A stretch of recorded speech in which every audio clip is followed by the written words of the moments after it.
네, 기술적 분석입니다. 시장 상황 한번 살펴보도록 하겠습니다. 나스닥 같은 경우는 어제 0.5% 정도 상승이 나오면서 더 반등폭을 이어가는 흐름이 나왔습니다. 최근에 2, 3주 동안의 낙폭을 살펴본다면 거의 3,000포인트 가까운 움직임이 불과 2, 3주 만에 나왔기 때문에 엄청난 변동성과 낙폭을 보였다고 볼 수가 있습니다. 그만큼 낙폭이 컸기 때문에 반등 자체도 상당히 가파르고 빠르게 움직이고 있다고 생각을 해주시면 될 것 같아요. 그러면 오늘 드리고 싶은 말씀은 일단은 1파동이 진행이 됐다라고 볼 수 있을 것 같아요. 왜냐하면 보시는 것처럼 종가 기준으로 단기평을 회복했기 때문에 보시는 거는 5일선과 20일선입니다. 21선을 보여드리는 이유는 앞서 말씀드렸듯이 3주간에 들어왔던 변동성과 거래량이 상당히 컸기 때문에 그 부분이 시장에 영향을 크게 주고 있다라고 볼 수가 있어요. 그래서 그 부분을 보여드리면서 앞으로의 주된 저항이나 지지 라인을 살펴볼 수가 있다는 겁니다. 그러한 이유로 현재 반등이 나오고 있지만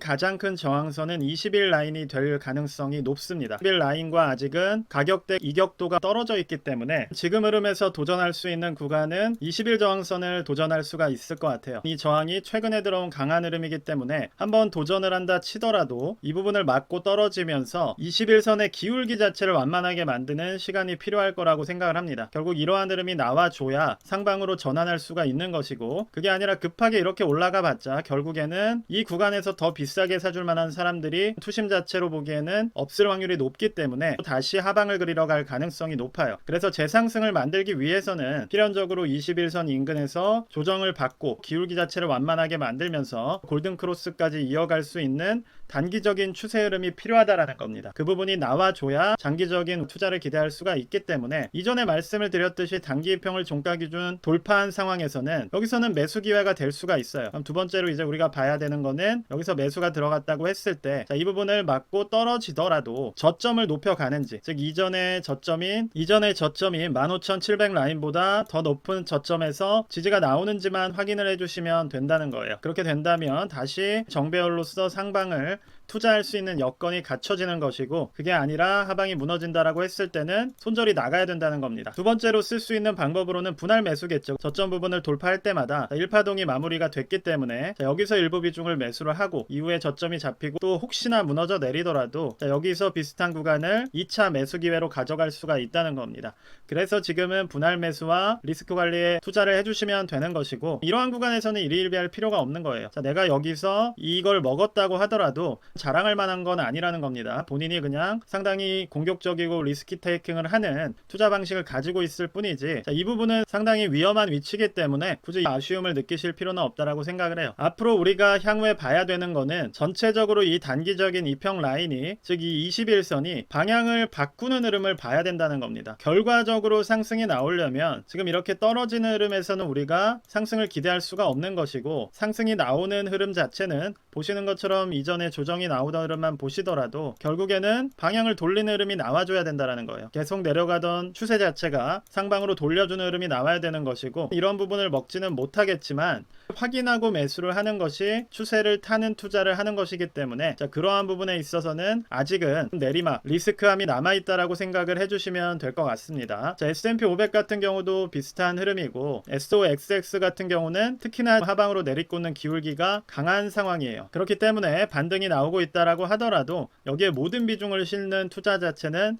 위험할 수가 있고, 분할 매수와 손절 라인을 잡는 투자를 통해서 안전한 흐름을 가져가시는 게 지금 시장에서는 적절하다고 보여집니다. 어쨌든 지금 이렇게 쏟아져 내리는 구간, 두 개의 이평 라인이 모두 쏟아져 내리고 있기 때문에 제가 드리고 있는 말씀은 결국 거리를 줄이는 움직임이 필요하다라는 거예요. 이격도 자체가 과거의 어떤 시기보다도 많이 벌어져 있기 때문에 이 부분을 이런 식으로 줄여주는 흐름이 나올 것이고, 그러면 여기서 충분히 투자를 고려할 수가 있고, 만약에 분할 매수를 한다고 했을 때는 이전에 영상에 말씀을 드렸던 것처럼 지금 같은 단기평을 가격대가 올라선 상황에서 분할적으로 접근을 해준다면 높은 위치에서 들어가는 것이 아니라 저점부에서 모아갈 수 있는 기회를 잡을 수가 있기 때문에 최소한 안전장치들을 두시면서 시장을 지켜보시는 게 필요한 구간입니다. 보통 하방파동 같은 경우는 3파동까지 그리는 경우가 많기 때문에 지금 1파동 자체가 마무리가 됐고 2파동이 진행되는 상황에서 3파동이 한 번은 더 나올 수가 있어요. 이게 길게 나올 수가 있고 혹은 뭐 짧게 나올 수도 있고, 그거는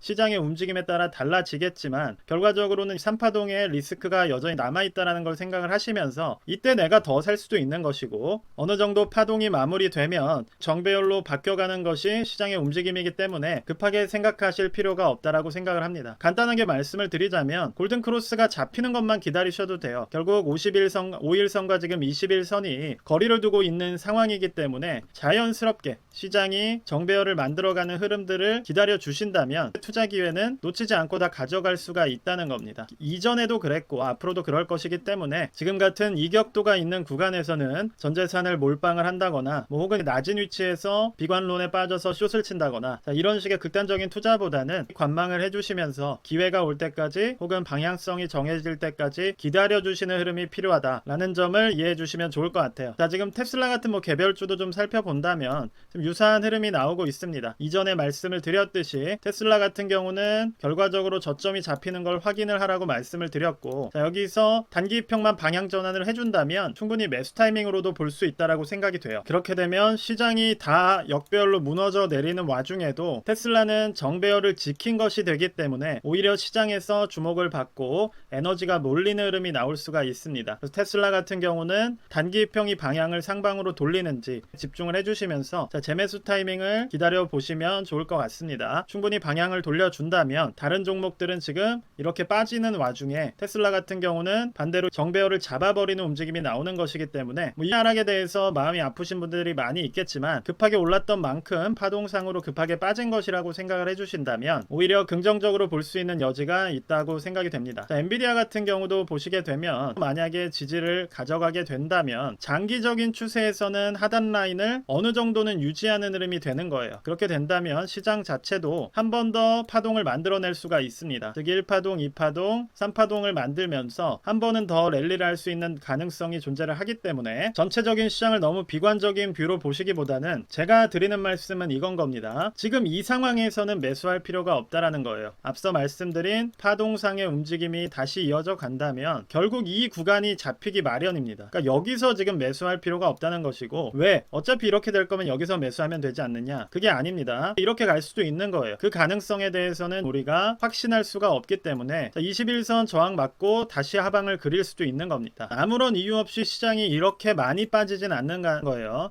단순한 뭐 엔캐리 트레이드 이야기가 많이 나오지만, 자, 엔화를 가지고서 미국 자산을 매입하는 거에 대해서 이전에 영상에서도 강조를 드린 바가 있습니다. 그래서 엔화가 튀어오를 확률이 있고 그렇게 되면 시장이 조정을 받을 거란 말씀도 드린 바가 있었는데, 그걸 떠나서 자산이 이렇게 단기간에 이만큼 빠진다는 거는 단순히 기술적인 문제가 아니라는 거예요. 이벤트적인 문제라기보다는 시스템적인 문제로 발전할 수 있는 여지가 있기 때문에 시장의 반응이 왔다라고 생각을 해주시는 게 더 적절합니다. 그래서 조심해야 된다는 말씀을 드리는 것이고, 빅스 같은 경우도 지금 이렇게 많이 올라갔다가 20 수준까지 하방이 나온 상황이에요. 그렇다고 하더라도 여전히 추세 자체는 무너뜨리지가 않았기 때문에 보시는 것처럼 21선 이평도 살려 있는 상황이어서 리스크 관리와 기회가 올 때까지 기다려주시는 흐름, 그 두 가지를 명심을 해주신다면 기회를 잡을 수 있다라고 보고 있습니다. 자, 코스닥이나 코스피의 경우는 더 심각한 낙폭을 보였어요. 그러니까 기울기 자체가 훨씬 더 급하게 움직이고 있기 때문에 동일하게 접근을 해주시면 됩니다. 다만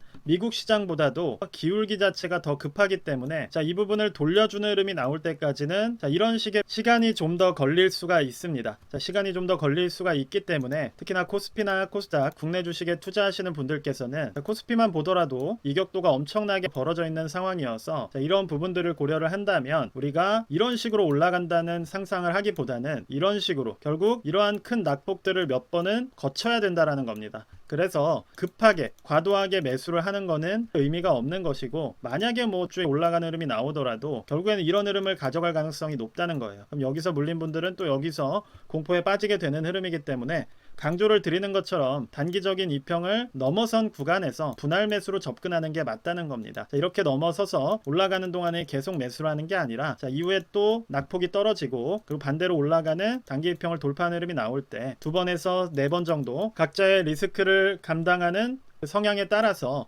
분할 매수 횟수를 정해서 접근을 해주신다면 결국 이러한 과정이 거치고 정배열이 만들어지는 구간에서는 남들보다 낮은 평단으로 주식을 보유하고 있을 가능성이 높기 때문에 급하게 생각을 하시기보다는 원칙적인 대응을 마음에 새기시면서 이번 시장 지켜봐 주시면 좋을 것 같습니다. 자, 오늘 영상은 여기까지만 말씀드리도록 하겠습니다. 감사합니다.